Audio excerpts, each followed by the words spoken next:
Hello friends, welcome to my channel Sahu science classes. तो friends, आज की video class 12th UP board वालों के लिए बहुत ही ज़्यादा इंपॉर्टेंट होने वाली है, क्योंकि आज की वीडियो में हम टॉप 30 अनेकार्थी शब्द देखेंगे जो कि आपके हिंदी एग्जाम में देखने को जरूर मिलेंगे। ये मोस्ट इंपॉर्टेंट है, तो इनको एंड तक देखिएगा। और छोटी सी वीडियो है, तो वीडियो अच्छी लगे तो वीडियो को लाइक कर दीजिएगा। तो देखिए, अनेकार्थी शब्दों को स्टार्ट करते हैं। देखिए, सबसे पहले अगर मैं बात करूँ, एक मिनट, ओके। देखिए, यहाँ पर हम गए और सबसे पहले हमने देखा जो पहला है हमारा, वो है अंबर। ठीक है, आपको पता ही होगा अंबर क्या होता है भाई। अंबर यानी कि आसमान को बोलते हैं, है ना।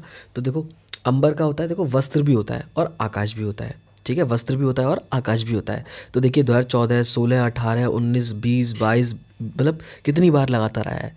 ठीक है, अब आता है अली। अली मतलब क्या होता है, भौरा भी होता है, सखी और बिच्छू भी होता है। मतलब अनेकार्थी शब्द यानी कि एक के अनेक शब्द, है ना। मतलब नाम एक ही है और उसके अनेक शब्द हैं।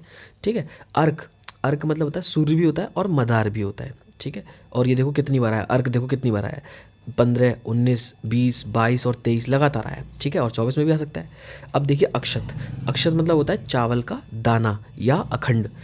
चावल का दाना भी होता है और अखंड भी होता है, तो हमें दो दो लिखने होते हैं बस, है ना। इसके बाद है उत्तर।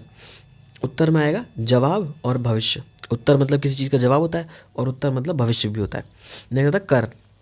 अब कर क्या होता है, कर मतलब हाथ भी होता है और किरण भी होती है। नेक्स्ट है कनक। कनक तो पता ही है आपको, सोना तो होता ही है और धतूरा भी होता है। ठीक है, उसके बाद में है कर्ण। कर्ण मतलब क्या होता है, देखो भाई, कर्ण मतलब कान होता है। ठीक है, कर्ण मतलब क्या होता है, कान होता है। कुंती का पुत्र। ठीक है, समकोण त्रिभुज और समकोण त्रिभुज के सामने की भुजा, है ना। आपने भाई अगर मैथ्स पढ़ी है थोड़ी बहुत तो आपको पता होगा। देखो, ये इस तरीके से हम बनाते हैं। ठीक है, तो ये क्या होता है, लंब होता है, ये आधार होता है और ये कर्ण होता है। तो ये भी कर्ण हो गया। ठीक है, तो आराम से आप इसको बोल सकते हो, बता सकते हो। ठीक है, इसके बाद है हमारा काल। काल का मतलब होता है समय और मृत्यु भी होता है। ठीक है, उसके बाद कांड। कांड का मतलब होता है घटना, अध्याय और समूह। उसके बाद है गो। गो का मतलब होता है गाय और इंद्रिय। ठीक है, गाय और इंद्रिय होता है। नेक्स्ट देखते हैं, नेक्स्ट है गुरु। गुरु का मतलब क्या होता है भाई, पता है आपको, अध्यापक और जो बड़ा हो हमसे, है ना, उसको भी गुरु बोल देते हैं। और फिर है दल। दल मतलब क्या होता है, समूह होता है और पत्ता होता है। दल मतलब पत्ता भी होता है। देखिए द्विज, देखो कितनी बार आया द्विज, कितना इंपॉर्टेंट है। देखो कितनी बार है, 14, 19, 20, 22, है ना। 14 में देखो लगातार लगातार आया है, और क्या कहते हैं 19 में भी देखो 2-3 सेटों में आया है। देखो द्विज मतलब होता है पक्षी, दांत, ब्राह्मण, क्षत्रिय और वैश्य। तो ब्राह्मण, क्षत्रिय और वैश्य देखो आराम से लिख सकते हो आप, द्विज याद कर सकते हो। ठीक है, इसके बाद देखिए नग। नग मतलब क्या होता है, नग मतलब होता है पर्वत और नगीना और वृक्ष। वृक्ष को भी नग बोलते हैं। नेक्स्ट नाग। नाग तो पता ही है, सर्प और हाथी भी होता है।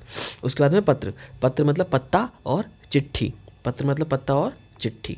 उसके बाद में जनक। अब जनक से क्या है, जनक से पिता और राजा जनक के बारे में लिख दो। और लक्ष्य। लक्ष्य मतलब क्या होता है, उद्देश्य होता है आपका, उद्देश्य, निशाना होता है और प्रयोजन। सारंग मतलब क्या होता है, मोर होता है, सांप होता है और कोयल होता है। ठीक है, इसके बाद आगे देखते हैं, सारंग के बाद नीरज। तो देखिए नीरज। नीरज से क्या होता है, जलज, अंबुज और कमल होता है। चंद्रमा। चंद्रमा बताइए, शशि, चांद, चंद्र और सुधांशु। उसके बाद में अग्नि। अग्नि को क्या होता है, आग, पावक और अनल। खल। खल मतलब दुष्ट, दुर्जन और अधम। उसके बाद में देखते हैं कुल। कुल मतलब है समस्त यानी कि टोटल, और वंश हो गया और केवल हो गया। खग। खग मतलब पक्षी, तार, गंधर्व और वाण। फिर है तात मतलब पिता, पूज्य, भाई और मित्र। ठीक है, कितना इजी है। दाम, मूल्य, धन, माला और रस्सी। मित्र। मित्र मतलब क्या होता है, दोस्त, है ना, दोस्त हो गया, सखा हो गया, सहयोगी हो गया और सूर्य हो गया। दो मित्र को सूर्य भी बोला जाता है। उसके बाद में आ गया वन।